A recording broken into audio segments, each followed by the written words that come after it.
Hi hello नमस्कार. Actually आता नुकताच महिला दिन झाला, पण मला समहाऊ उशीर झाला व्हिडिओ करण्यासाठी. पण ठीक आहे, देर आहे दुरुस्त आहे. मी त्या दिवशी लिहिलं होतं, पण यायचं राहिलं. तर सर्वात आधी पुन्हा एकदा गेलेल्या महिला दिनाच्या तुम्हाला सगळ्यांना खूप खूप शुभेच्छा. आता त्या दिवशी बऱ्याच जणांनी काहीतरी संकल्प केला असेल. तुमच्यापैकी बरेच जणांनी कुणी काय काय ठरवलं असेल. कशा पद्धतीने तो दिवस साजरा केला हे मला तुम्ही नक्की सांगाल. कुणाचे काही संकल्प असतील, कुणाच्या योजना असतील. तुम्हा सर्वांना तुमच्या संकल्पासाठी आणि तुमच्या योजनेसाठी, म्हणजे ज्यांनी जे जे काही ठरवलं असेल त्या प्रत्येक गोष्टीसाठी माझ्या तुम्हाला शुभेच्छा. तुमच्या सगळ्यांच्या सगळ्या इच्छा पूर्ण होत ही माझी शुभकामना.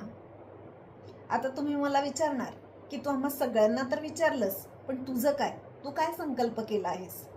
तुर्तास तरी रोज तुमच्या भेटीला येण्याचा एवढा एक संकल्प आहे. बाकी अजून जर नवीन काही सुचलं तर ते मी तुमच्यासोबत नक्कीच शेअर करेन. खूप गोष्टी मनात असतात, पण प्रत्येक गोष्ट होतेच असं नाही. पण तरी प्रयत्न करायला काहीच हरकत नाही.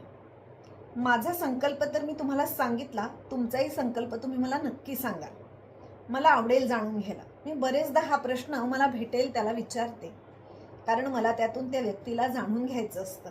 आणि कुणाला माहिती, त्या व्यक्तीचा संकल्प मला जर आवडला, भावला, तर मी पण तसंच काहीतरी नक्कीच करू शकते, किंवा तसा प्रयत्न तरी करू शकते स्वतःला समृद्ध करण्याचा. माझा हा आणखी एक छोटासा प्रयत्न असतो.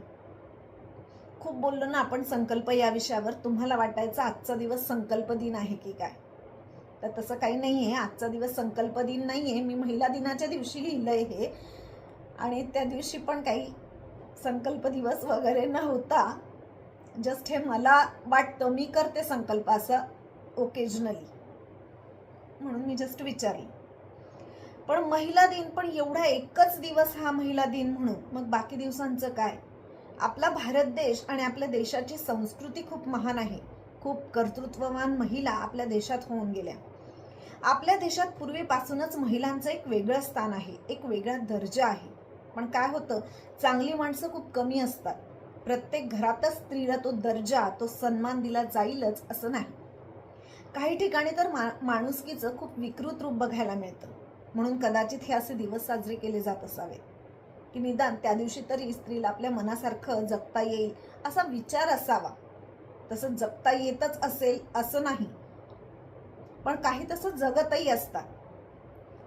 पण काही ठिकाणी जी वागणूक स्त्रीला मिळते त्यावरून अशा दिवसांचं काय महत्त्व. आज सकाळी पेपरमध्ये तिघी या मराठी सिनेमाचं विश्लेषण मी वाचलं. आज सकाळी म्हणजे त्याच दिवशी.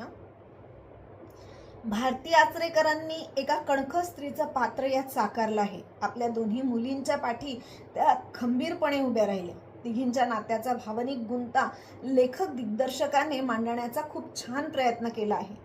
एका स्त्रीला कशा कशातून जावं लागतं, आपलं शील सांभाळायचं असेल तर तिला कुठल्या कुठल्या परिस्थितीला सामोरं जावं लागतं, याचं खूप छान विश्लेषण यात केलं आहे.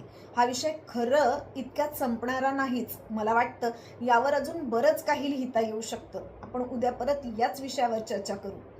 माझे विचार तुम्हाला पटतायत का, किंवा मग याविषयीचं तुमचे विचार काय आहेत मला नक्की सांगाल. आज इतकंच. उद्या परत भेटूच. तोपर्यंत मस्त राहा, स्वस्त राहा आणि हसत राहा. Bye bye. आणि हो, माझं चॅनल आवडत असेल तर लाईक, शेअर आणि सबस्क्राईब करायला विसरू नका.